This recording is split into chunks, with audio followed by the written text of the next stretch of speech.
penunjang penjamin emisi efek, ya. Jadi ada underwriter yang menawarkan saham sebagai konsultan, kemudian dia juga ada lembaga penjamin ini yang akan melakukan penjaminan atas saham yang ditawarkan. Jadi pasti akan melibatkan penjamin emisi efek, safety, ya. Sisi lain, jika tidak bisa menggunakan namanya standby buyer, itu nanti perjanjian nanti standby buyer. Nah, sekarang ini adalah terkait dengan penjamin emisi efek, ya. Nah, siapa pihaknya? Nah, ini saya mulai ke komparisi, ya, mulai ke komparisi. Jadi semuanya tahu bagaimana, ya, terkait dengan kepala akte itu tahulah, ya. Saya rasa ngerti semua. Yang kedua sekarang bagaimana terkait dengan pihaknya yang masuk namanya sebagai pihak atau komparan dalam akte, ya, atau komparan dalam akte. Nah, kalau berbicara komparan maka kita akan menyebutkan siapa sih sebetulnya yang akan melakukan perikatan. Pertama adalah emiten, yaitu PT yang sudah terbuka dan melakukan penawaran saham, itu emiten. Yang kedua adalah pihak penjamin emisi efek, ya, yaitu badan hukum atau PT, ya, yang sudah mendapat izin dari OJK untuk melakukan kegiatan di bidang pasar modal. Nah, penjamin emisi efek ini nanti akan tugasnya itu nanti akan melakukan penawaran. Nah, maka dari setelah komparan ini, maka hal yang perlu kita catat adalah bagaimana kemudian setelah komparisi, saya sampaikan kemarin itu ada pengantarnya. Nah, kemudian baru masuk ke premis, ke isi akte, premisnya. Premis apa sih isinya? Premis itu ada 13 item lah di sini, ya. Untuk perjanjian penjamin emisi efek. Ya, ini yang harus nanti jadi catatan saja. Oh ya, berarti kalau begitu ada pihak atau lembaga yang melakukan penjaminan. Kalau ada itu berarti ada penunjukan. Jadi intinya pertama pasalnya terkait dengan premis, satu adalah penunjukan. Nanti ada pemberian kuasa, ada kesanggupan, ada pernyataan ke Bapepam atau OJK. Nah, kemudian ada penawaran awal, ada penyebaran informasi, ada jadwal penawaran, ada pernyataan dan jaminan, ada pengembalian uang, ada imbalan jasa, pernyataan bersama, masa berlaku, dan penyelesaian perselisihan. Ini adalah antara item-item atau isi-isi dari premis itu. Nah, ini nanti kita akan uraikan satu persatu dari isi premis atau isi pasal ini. Setidaknya pasalnya akan memuat ini, ya. Ini pasalnya akan memuat ini. Nah,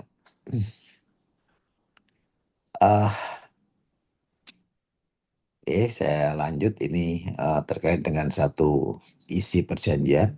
Saya lanjut ke para pihak, ya. Tadi saya sebutkan pihak pertama emiten PT, pihak kedua adalah uh, penjamin emisi efek. Ini biasanya lah PT Sekuritas, ya. Ya, PT Sekuritas, ya. Ini. Nah, ini para pihak dulu yang saya sampaikan. Terus kemudian nanti yang akan dimuat tadi 13 tadi, itu nanti dimasukkan dalam satu perjanjian. Oke, saya akan masuk kepada satu setelah para pihak ini. Saya akan masuk kepada premis, ya. Premis terkait dengan perjanjian yang telah kita tuangkan, ya, tuangkan dalam satu pasal. Nah, di pasal 1 ini saya akan jelaskan mengenai resume ini atau summary ini, yang nanti lengkapnya Anda bisa baca sendiri, ya. Nah, pasal 1 ini akan memuat mengenai definisi. Ini semua perjanjian di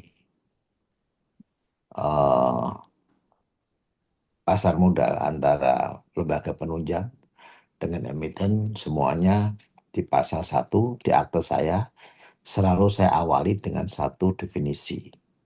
Saya membuat ini supaya ada kesamaan tafsir antara para pihak, yaitu lembaga penunjang dan emiten. Ini, nah,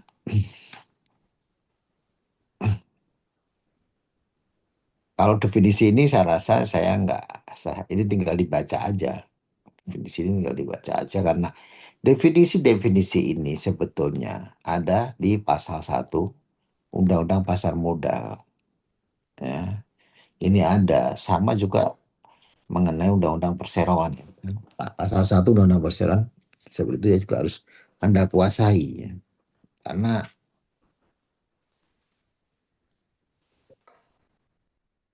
ya emang karena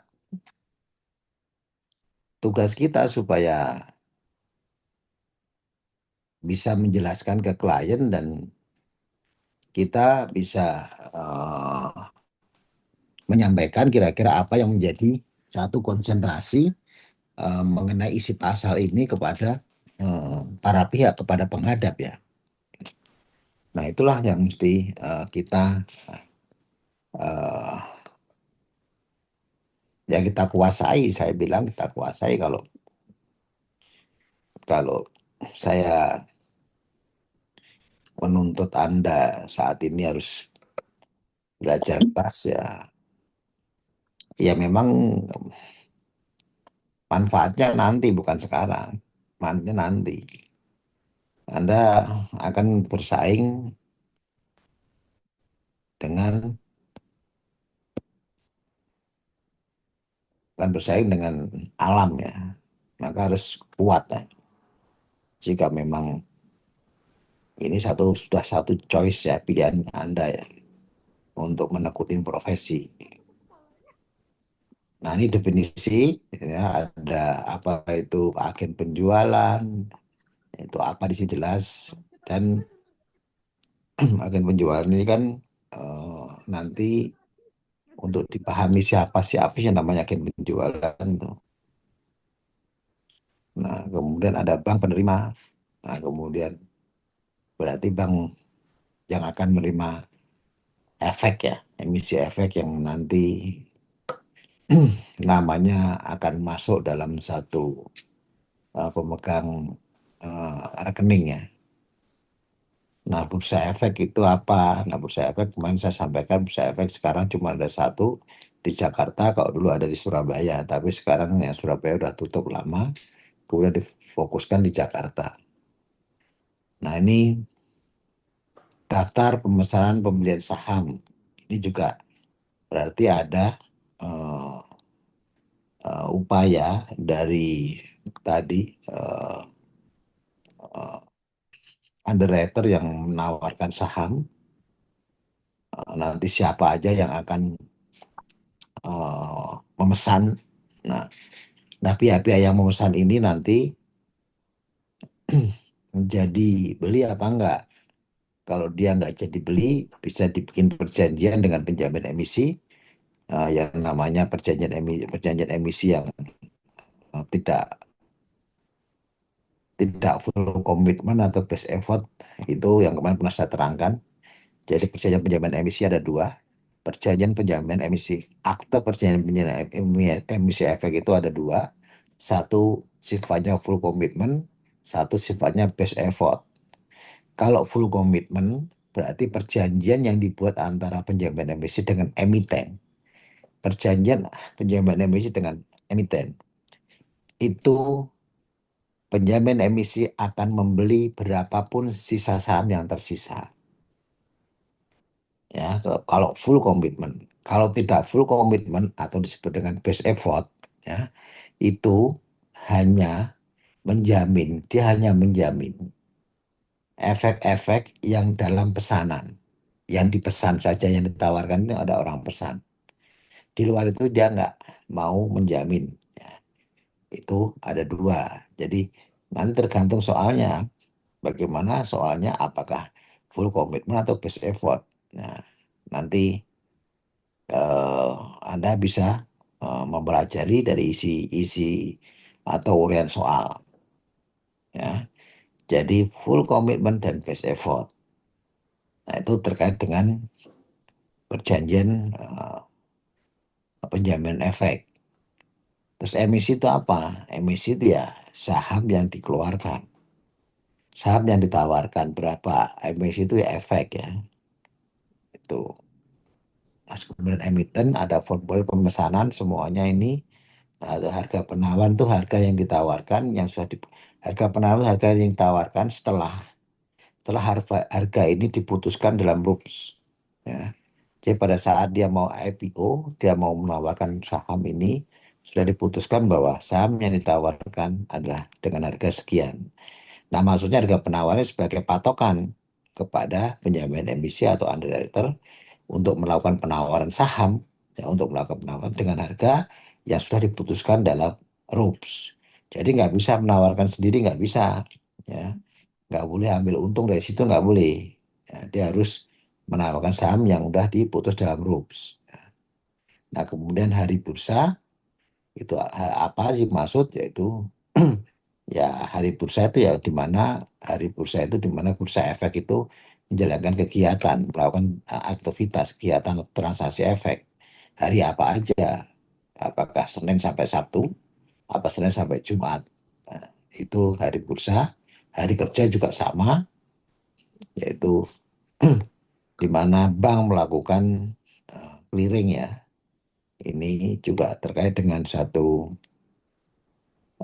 kegiatan clearing ini berarti terkait dengan satu proses pengalian atau pemindahan saham di bursa. Karena harus ada pembayaran. Jika ada orang jual, A jual, B beli, maka nanti pembayaran lewat bank kustodian itulah namanya ada clearing. Tapi kan ada transaksi dulu. Nah, ini harus kita lihat. Nah, kemudian ada memo bagaimana manajer pendataan itu bagaimana. Ya, ini semuanya tinggal dibaca ya. Nah, saya berharap ini nanti Anda harus habis sendiri yang maknanya adalah eh, sebagai pengetahuan bagaimana notaris bisa memberikan penjelasan kepada penghadap. Nah, ingat ya, saya ujian juga tetap Anda harus isi ya. Saya nggak mau nggak ada isinya. Atau dikosongin terus cuma pasal doang nih. Nah, kemudian yang kedua, pasal 2 nih. Tadi kalau pasal satu definisi, pasal 2 syarat dan kondisi saham nih. Syarat kondisi saham bahwa emiten menawarkan dan menjual saham dengan ketentuan sebagai berikut. Jadi, jadi emiten akan menjamin bahwa kondisi sahamnya bagaimana. Bahwa penawaran saham, harga penawaran saham yang ditawarkan kepada masyarakat adalah harga yang ditetapkan dalam perjanjian penjamin emisi efek.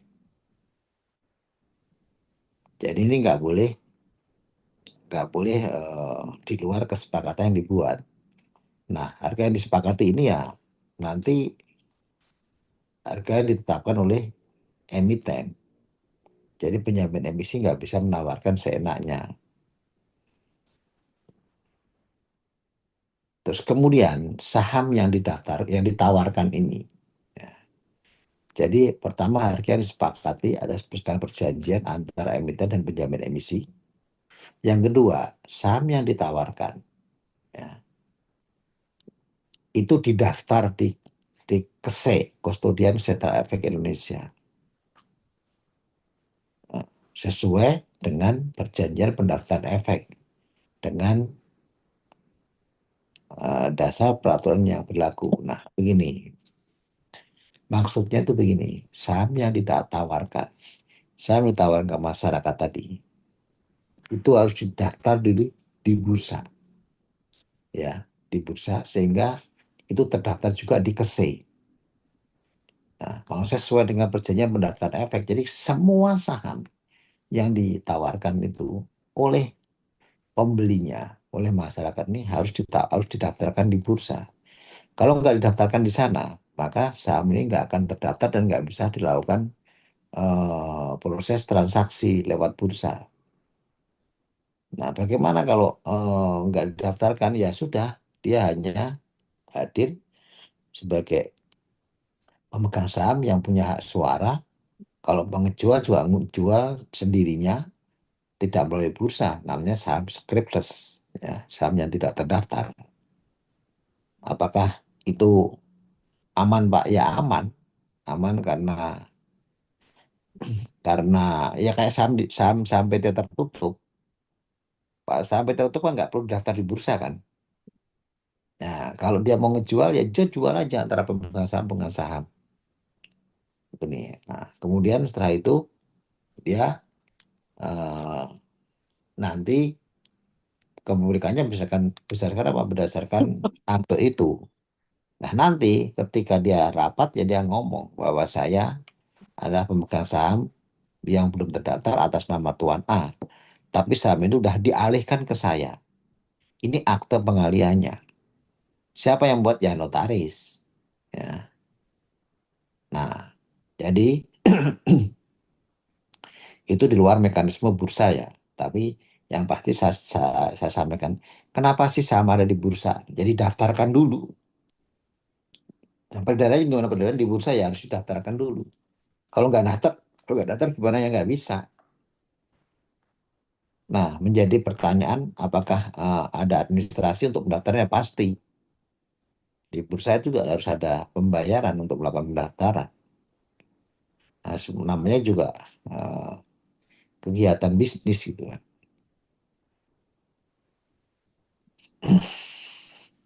Nah, kemudian ini ada penjelasan juga bahwa saham yang dicatatkan ini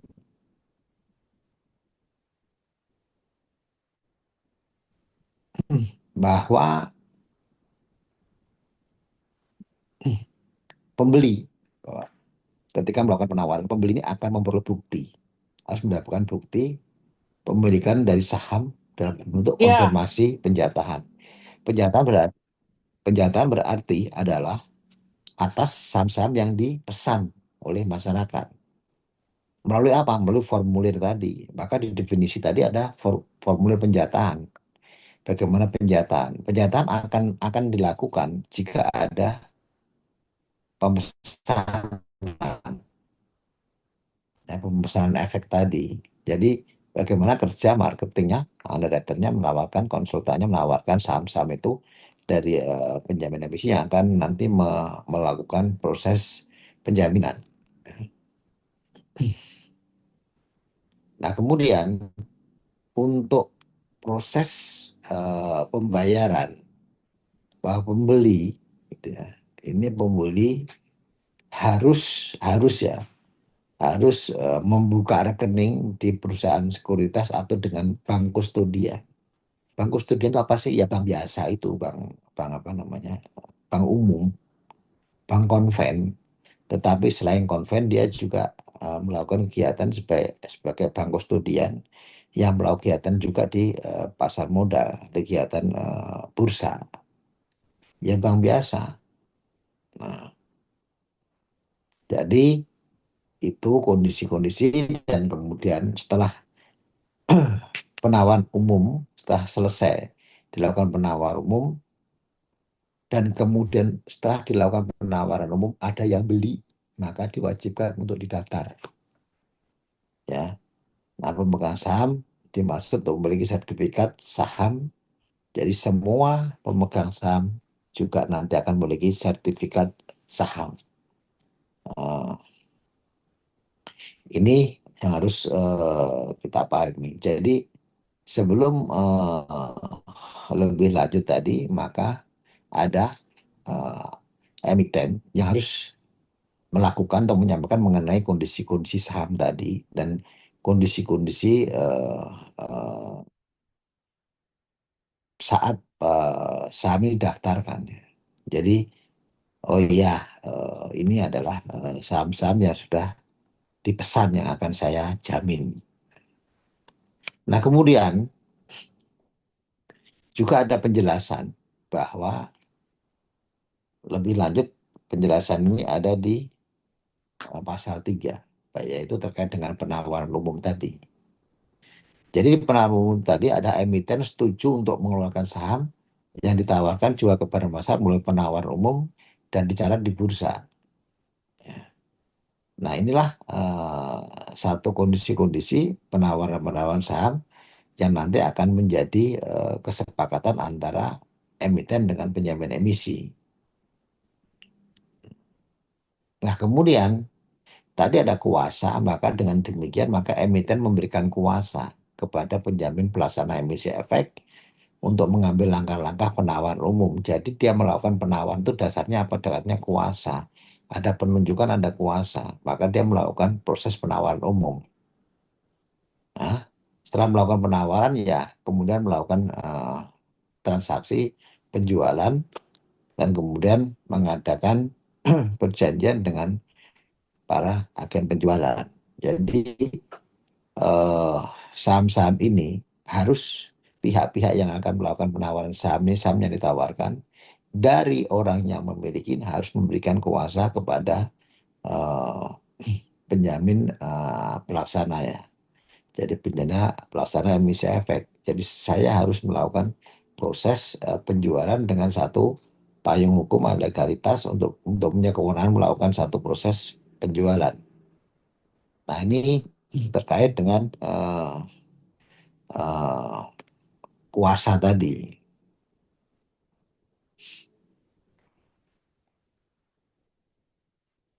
Nah, jadi emiten setuju harganya itu ya harga yang dituangkan. Nah, apakah ada kesepakatan lain, maka di perjanjian ini juga harus dicantumkan jika ada.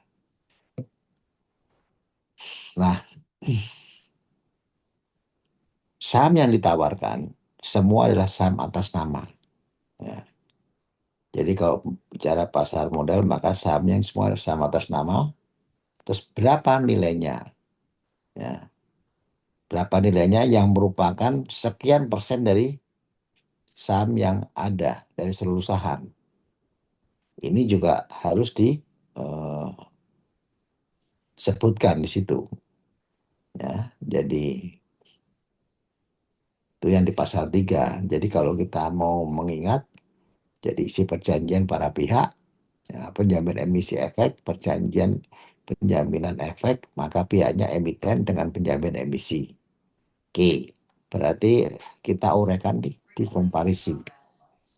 Kita uraikan di komparisi siapa emiten dan melakukan perbuatan hukum, kewenangannya, kapasitasnya, apakah dalam melakukan persetujuan ini dasarnya apa, apakah dengan persetujuan komisaris, apakah dengan dasar rules. Tentunya karena menyangkut pengelolaan dana atau terkait dengan saham, aset, maka pasti dasarnya adalah rules. Itu emiten.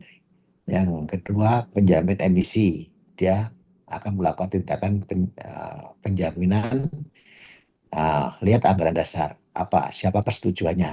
Nah, ini tadi saya nyampaikan mengenai pihak ya. Itu yang pertama. Yang kedua, kita masuk kepada pasal satu definisi. Ya, banyak tadi definisi. Jadi untuk mengingat itu, oh ya pasal pihak, pasal satu definisi, pasal dua pasal dan kondisi saham. Ini harus kita terangkan ini semua. Ya, kemudian ketiga, baru kita ngomong mengenai penawaran saham. Ya, yang tadi saya jelaskan penawaran saham.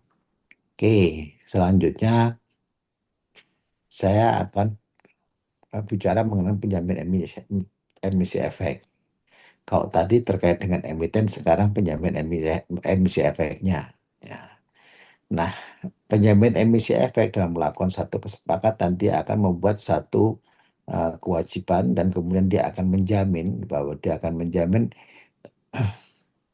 uh, menjamin menjual saham tadi itu dengan syarat dan ketentuan yang ada di prospektus untuk menjamin dengan kesanggupan penuh. Ya, jadi disinilah baru kita lihat pada waktu emiten rapat dengan penjamin emisi efek, ada notaris, maka di situ kita harus dengar di pasal 4 ini apa kira-kira kesepakatan antara emiten dengan penjamin emisi efek. Ya. Kalau penjamin emisi efek menyampaikan, saya sanggup eh, untuk perjanjian ini untuk membeli sisa saham seluruhnya, ya kan gitu kan. Nah, kalau ada kesepakatan itu maka kita harus membuat perjanjian yang sifatnya full commitment. Jadi berapapun sisa saham dia akan beli, dia akan bayar. Jadi kalau saya nawarkan di sekian orang masih ada 4 juta lembar saham, per lembarnya saham adalah 100 rupiah, maka 4 juta kali 100 rupiah itu dibayar dia. Itu full commitment. Tetapi dalam rapat tersebut kalau dia mengatakan, Pak, ini saya ada kesanggupan untuk penawaran saham ini, saya hanya bisa membeli saham dalam pesanan. Saham yang ditawarkan yang sudah dipesan tadi, itu saya yang akan saya jamin, gitu kan. Jadi kalau yang pemesan itu nggak jadi beli, dia baru mau beli, dia mau bayar. Nah, yang lainnya Pak, nah ini sekarang nih, yang lainnya siapa nih Pak?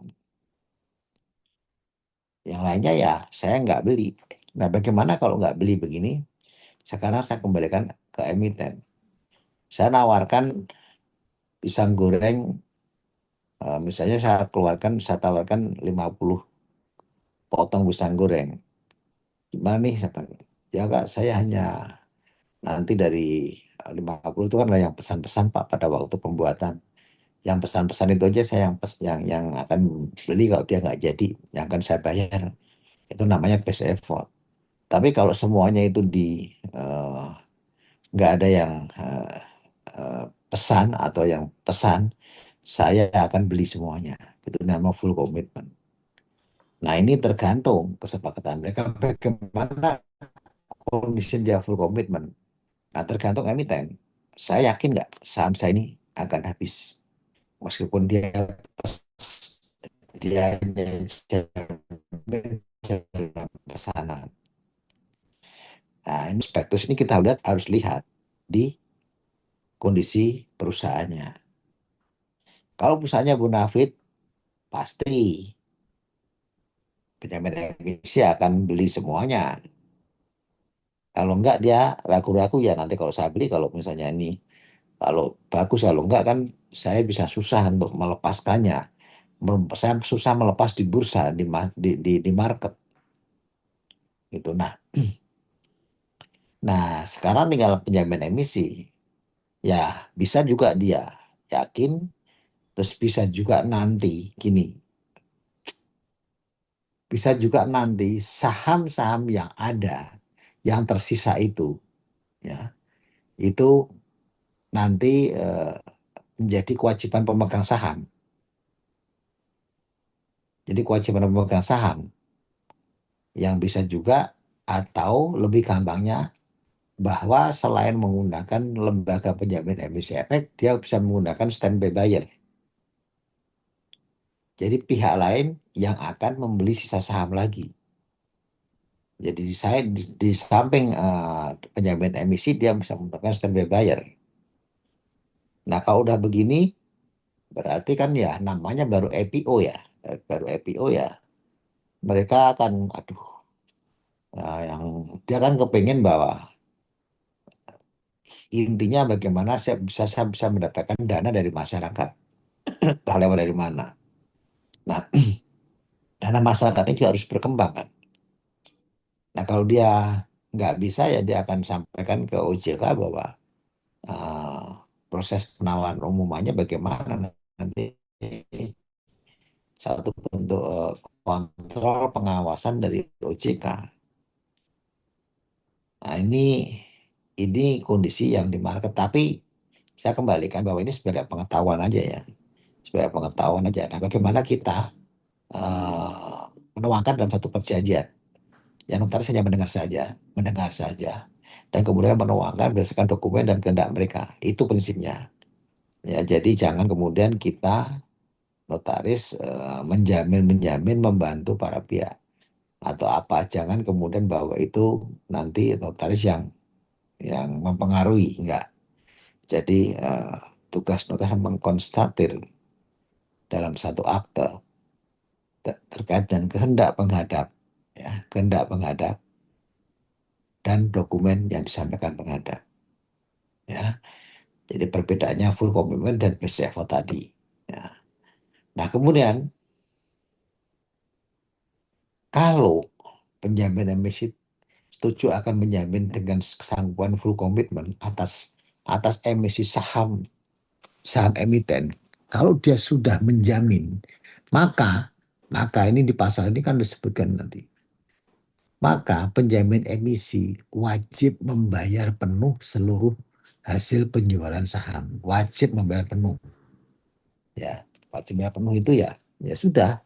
Yang saya tawarkan berapa, yang saya keluarkan berapa, kamu tawarkan lakunya berapa silahkan. Artinya bahwa apapun dia beli ya, dan dia bayar semuanya deh.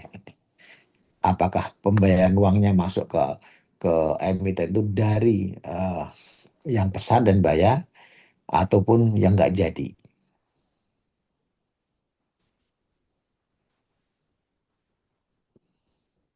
Nah, kemudian eh, ada kewajiban emiten, penjamin emisi untuk menyampaikan ke emiten berapa yang laku, tapi eh, kemudian sisanya dia wajib beli dan dibayar oleh penjamin emisi. Nah, dari hasil penjualan itu, di pasal 4 ya,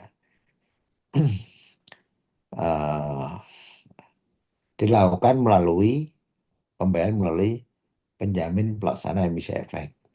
Ya.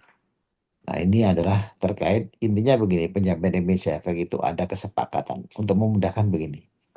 Ada kesepakatan antara emiten dengan penjamin emisi efek terkait penawaran umum. Dari kondisi ini, maka disepakati apakah best effort atau full commitment. Kalau full commitment, maka dia wajib membayar saham yang ditawarkan. Nah, itu pasal 4 ya untuk memudahkan mengingat. Rincinya nanti Anda bisa baca ya. Nah, kemudian tadi kan saya sebutkan mengenai pernyataan pendaftaran.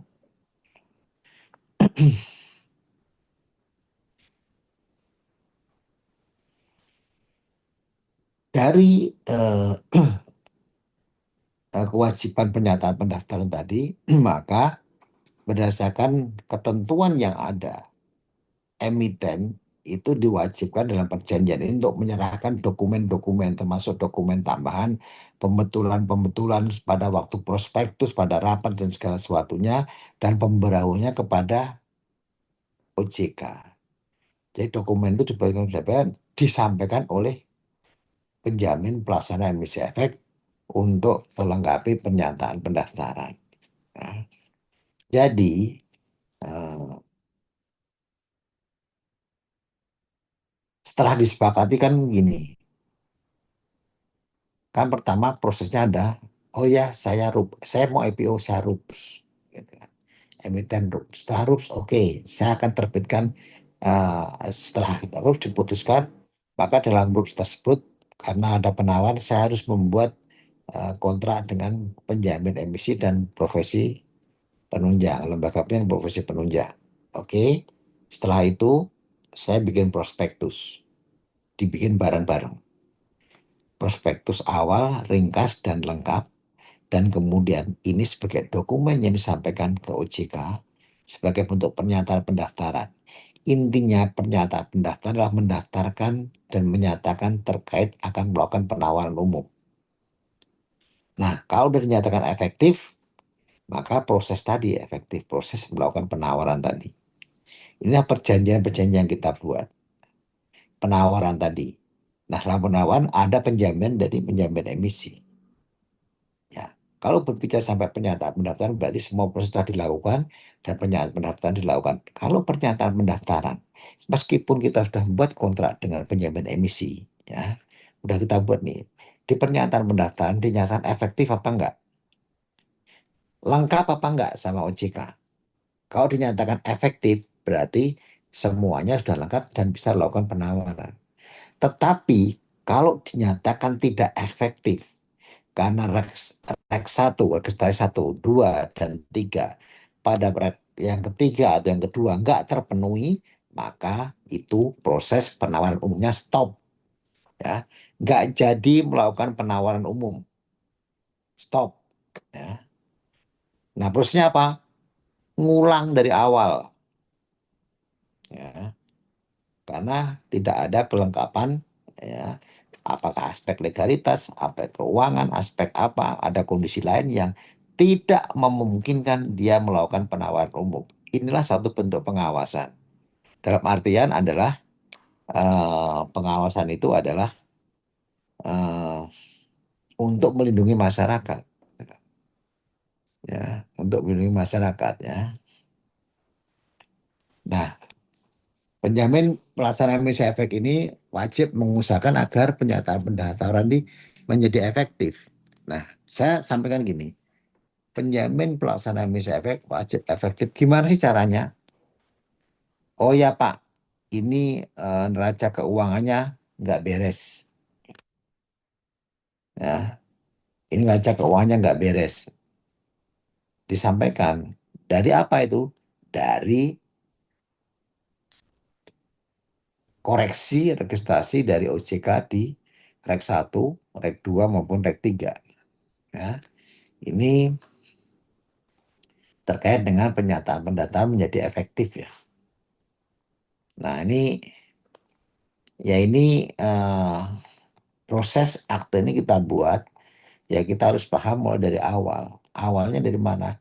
Ketika kita ditunjuk sebagai notaris pemegang notaris pasar modal terkait dengan eh,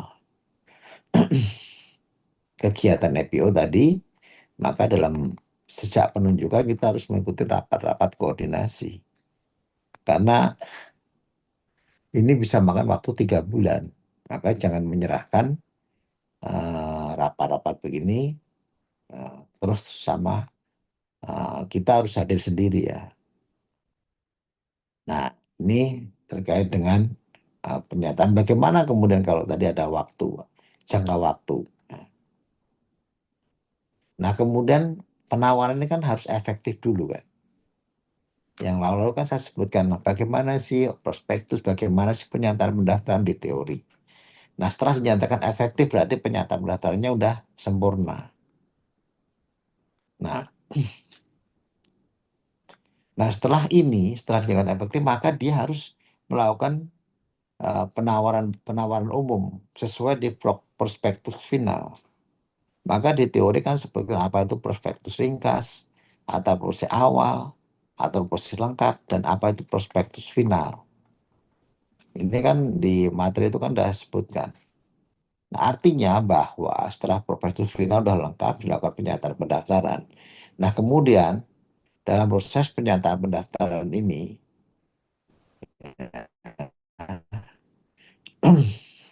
harus setelah penjaga berarti maka dia harus melakukan jadwal penawaran. Karena jangka waktu penawaran juga diatur di undang-undang. Berapa lama pokok penawaran, bagaimana kemudian proses pembayaran, dan kemudian bagaimana proses pelaporan ke OJK. Ya ini jadi jadwal waktu pasal 6 gini. Jadwal atau waktu, berarti jadwal waktu penawaran. Ini harus disepakati. Ya. Bagaimana melakukan proses penawaran ini, jadwal. Setelah apa dilakukan penawaran? Setelah dilakukan efektif. Ya. Nah, kemana? Nah, jadi yang di pasar ini juga harus kita lihat semua dokumen-dokumen. Tadi saya sebutkan melengkapi, semua dokumen dilengkapi. Dilihat apakah sudah efektif apa belum. Kalau nggak efektif, ngapain melakukan penawaran? Wong udah nggak bisa ngapa-ngapain. Nah, ini jadi kalau kita tawarkan nih, silakan deh, apakah lewat media apa atau lewat jaringannya silakan. Setelah tawaran maka juga ada jangka waktu yang dibatasi mengenai masa penawaran, ya. Ya, jadi ada masa penawaran, ya. Ini ada antara emiten dengan dengan penjamin emisi. Jangka waktunya harus diatur karena mereka harus menawarkan sekian hari dan kemudian harus ada pembayaran. Nah, itu yang pasal 6. pasal 7 selanjutnya ada prospektus dan formulir pelaksanaan. Ini juga disebutkan bahwa ini loh, bahwa dalam satu proses penawaran penyampaian emisi, kemudian juga antara emiten juga harus melihat bahwa emiten sudah mengiklankan prospektus yang saya sebutkan tadi. Nah, kalau dia nggak melakukan seperti ini, berarti ada pelanggaran. Supaya nggak disalahkan semua, makanya harus dilakukan proses eh, dilakukan proses eh, prospektus yang harus disampaikan.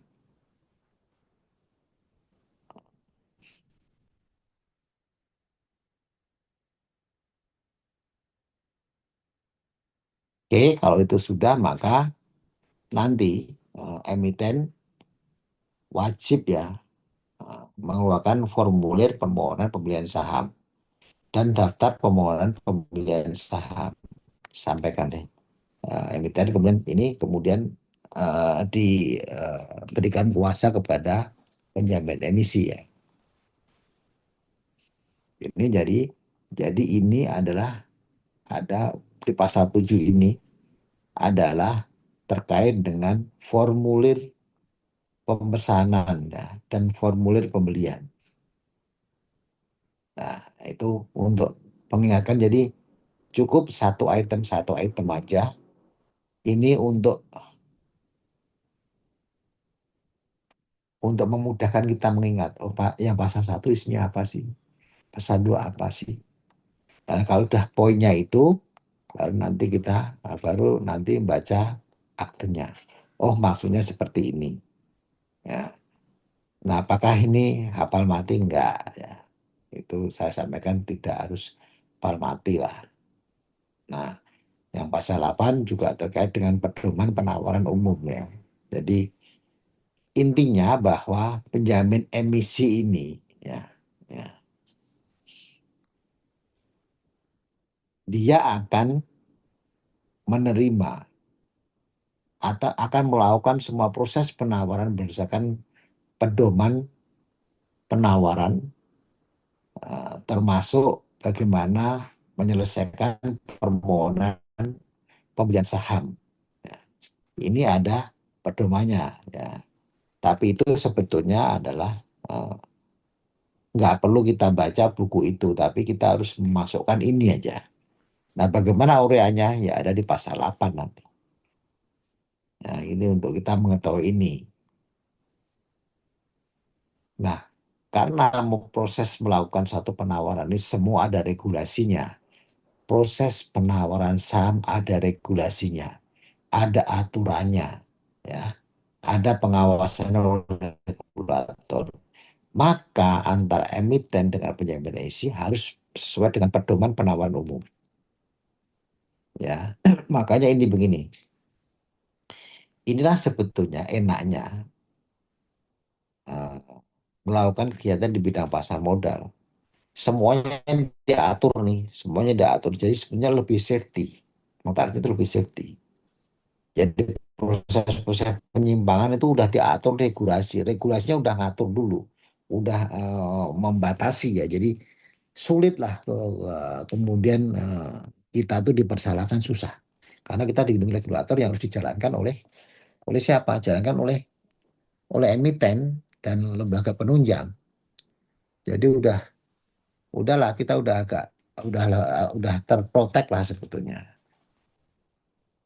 Nah, kemudian jadi kalau ada pedoman, maka penjamin emisi wajib menerima pemesanan atau saham tadi disertai dengan nantinya dengan pembayaran melalui bank kustodian.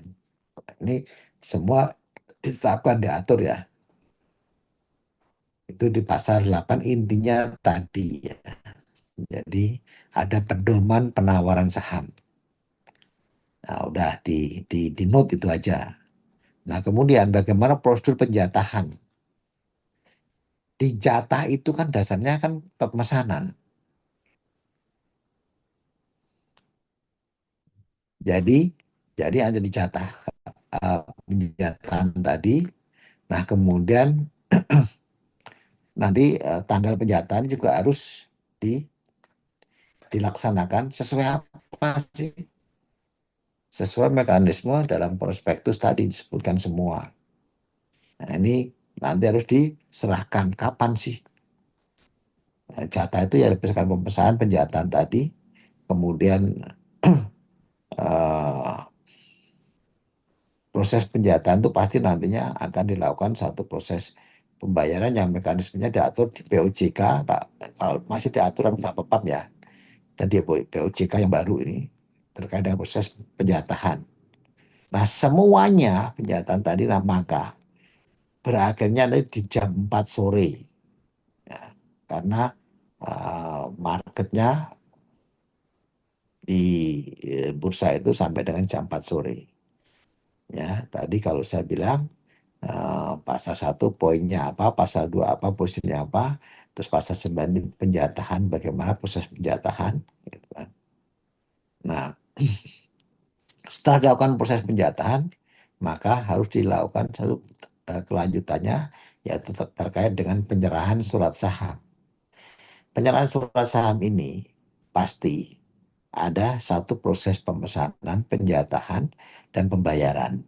Yang ini akan dilakukan oleh penjamin emisi kepada masyarakat, dan eh, hasil penjualan ini nanti akan masuk di bank kustodian, dan kemudian siapa pihak-pihak yang akan membeli maka namanya akan terdaftar di bursa, dan selanjutnya dia wajib melakukan pendaftaran sahamnya di bursa. Nah, ini terkait dengan penyerahan surat saham, baru kemudian setelah itu baru ada harga atau jasa yang harus dibayar emiten kepada penjamin emisi.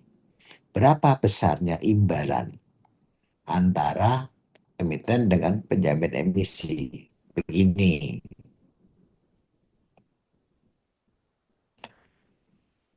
kalau dia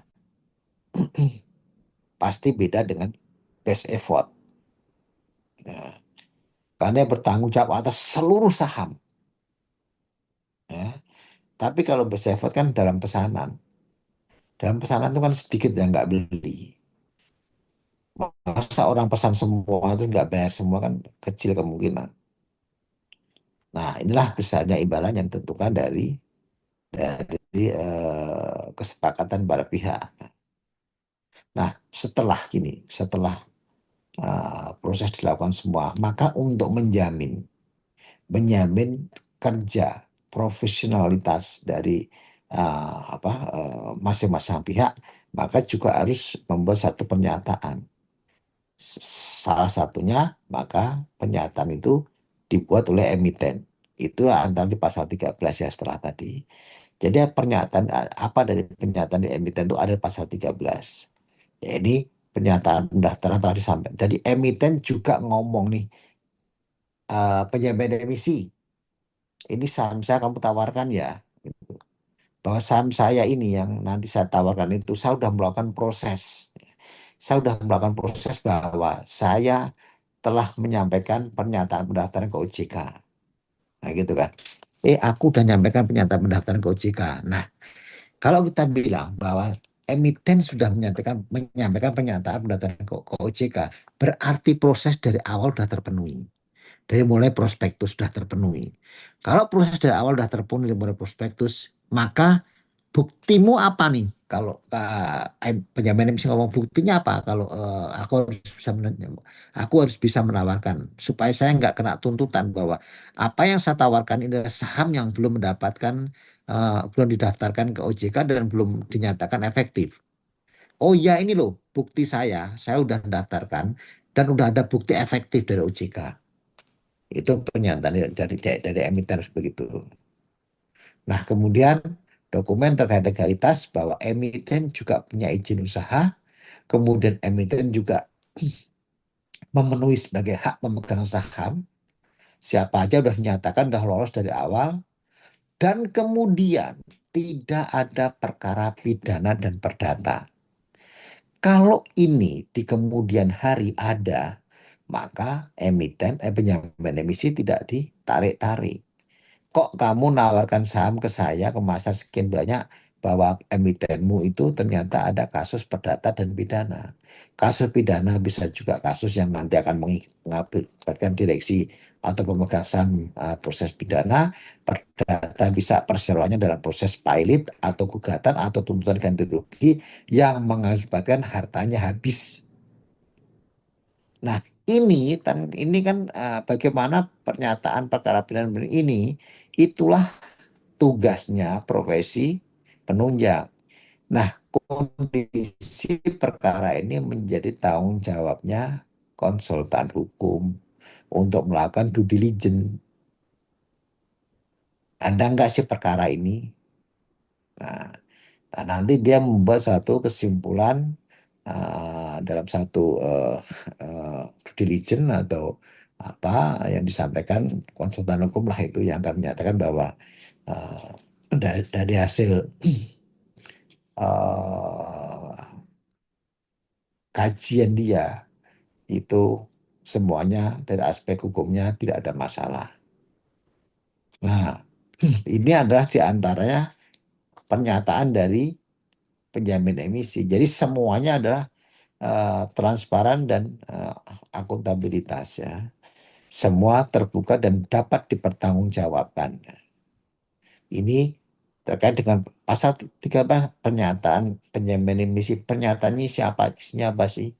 Oh ya, ini bisa Anda rangkum aja bahwa termasuk pernyataan semuanya laporan keuangan sisi akuntan bahwa ini akan melampirkan semua dari tugas profesi akuntan publik, hukum, appraisal semuanya termasuk proyeksi keuangan yang ada di prospektus ini.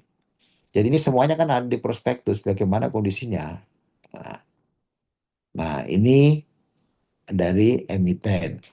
Setelah itu supaya imbang juga ada pernyataan dari penjamin emisi. Nah, apa isinya? Jadi tadi isi pasal kan, oh ya ada pernyataan dan penjamin dari emiten. Sekarang pernyataan dari penjamin emisi. Ya, penjamin emisi juga akan menyampaikan eh,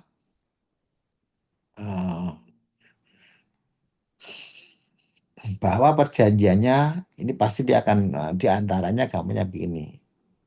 Bahwa pelaksanaan untuk memudahkan ya, yang lainnya bisa Anda baca. Pelaksanaan perjanjian ini tidak akan melanggar atau menyalahi satu syarat-syarat sebagaimana disebutkan tadi. Dan kemudian penjamin emisi efek bertanggung jawab atas terjualnya saham yang ditawarkan. Dia akan bertanggung jawab atas terjualkan berdasarkan berdasarkan kesepakatan apakah full komitmen atau best effort. Nah, dia bertanggung jawab pelaksana penjamin emisi secara bersama-sama maupun sendiri bertanggung jawab atas seluruh kewajiban pembayaran dalam perjanjian ini. Ya, jadi kewajiban tanggung jawab dia untuk menawarkan dan membayar. Ya, ini untuk di pernyataan penjaminan di emisi efek. Jadi kalau tadi pernyataan emiten apa aja, aku yakin bahwa semua dokumenku udah tak daftar, udah benar. Oke, kamu itu sekarang kamu apa? Aku akan melakukan penawaran, saya akan bertanggung jawab atas saham yang ditawarkan dan termasuk pembayaran saham dalam perjanjian kepada emiten. Emiten tahu pokoknya beres kamu bayar. Kalau nggak laku. Jadi kalau dia full komitmen ditawarkan 500 juta lembar saham berarti saya harus terima uang itu semuanya. Ya. Nah, ini dan kemudian ada ini pernyataan pendahuluan yang terpenting sekarang masa berlakunya dan pada perjanjian ini kapan perjanjian dimulai dan kapan berakhirnya di pasal 16 ya. Ini inilah salah satu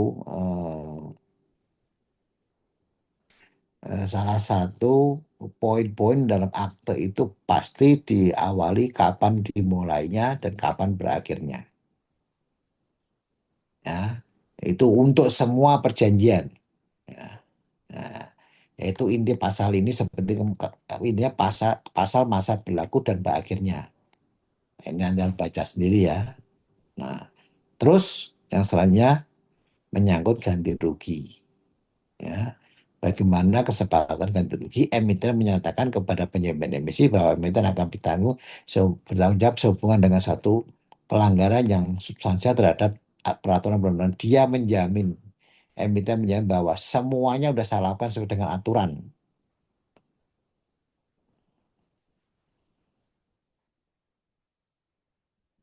Nah, kalau dia sudah menjamin sebegini, ya dia dia tidak akan memberikan satu pun rugi karena diberikan satu rugi karena sudah terpenuhi semua aturan yang disampaikan oleh oleh emiten.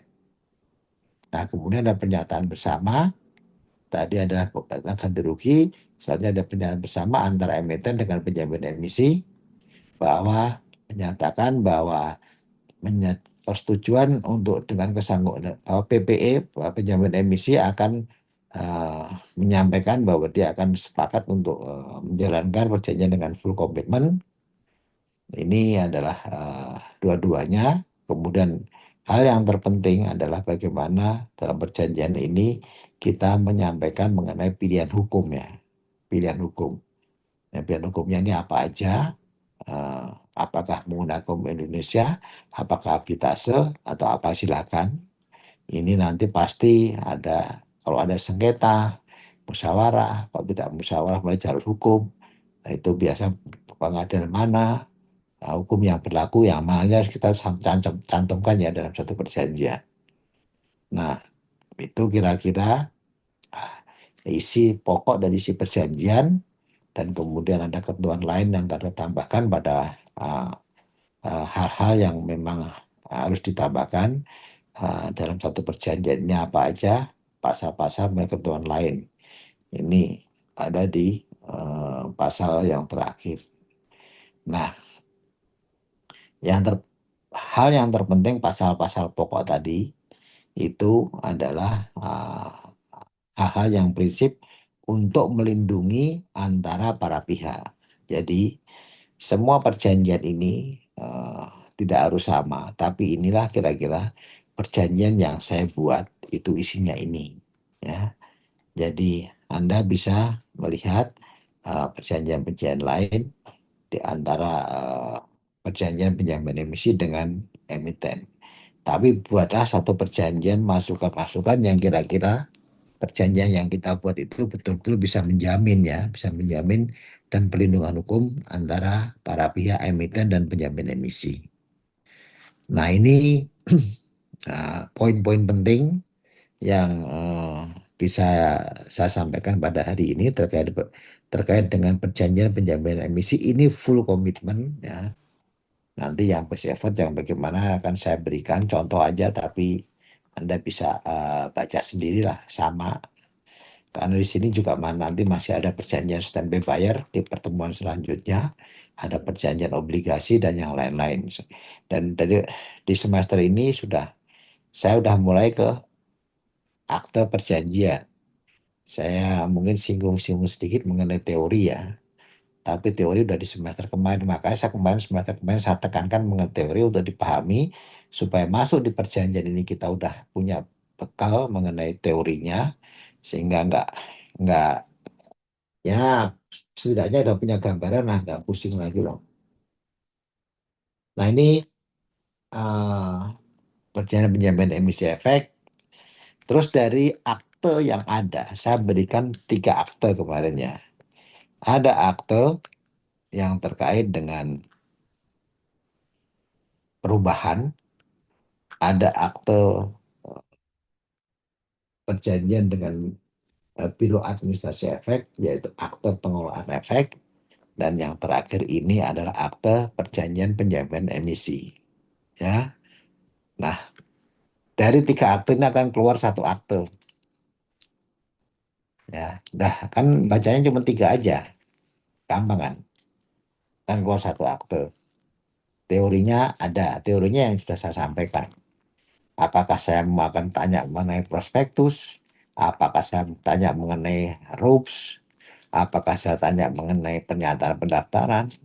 Apakah saya akan tanya yang lain terkait dengan satu mekanisme IPO atau red issue, tahapan-tahapannya, apakah bagaimana kewajiban konsultan dan lembaga penunjang. Nah, itu ada beberapa teori yang sudah saya sampaikan. Tapi semuanya akan mengarah kepada praktek Anda sebagai notaris. Ya, saya nggak akan tanya di luar itu. Ya, hanya 3 akte yang Anda baca. Premis pasal boleh, tidak. Boleh dibikin ringkasan kayak begini boleh. Tapi jangan dikosongin atau jangan ngarang. Ya, ya mungkin itu pertemuan malam ini. Kalau ada pertanyaan silakan. Kalau nggak ada, saya masih ngasih coaching ini. Teman kamu, adik kelas kamu, dan teman kamu ada yang mau ikut lomba akte. Jadi ini saya masih di kantor, saya mesti coaching teman kamu itu. Silakan kalau ada pertanyaan. Kalau nggak ada, gantian sama siapa tadi? Siapa tadi yang telepon saya? Namanya? Saya Pak, Daniel Pak.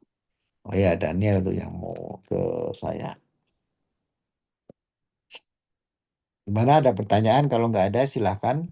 Eh, kita ketemu di ujian. Bagi saya prinsipnya gampang.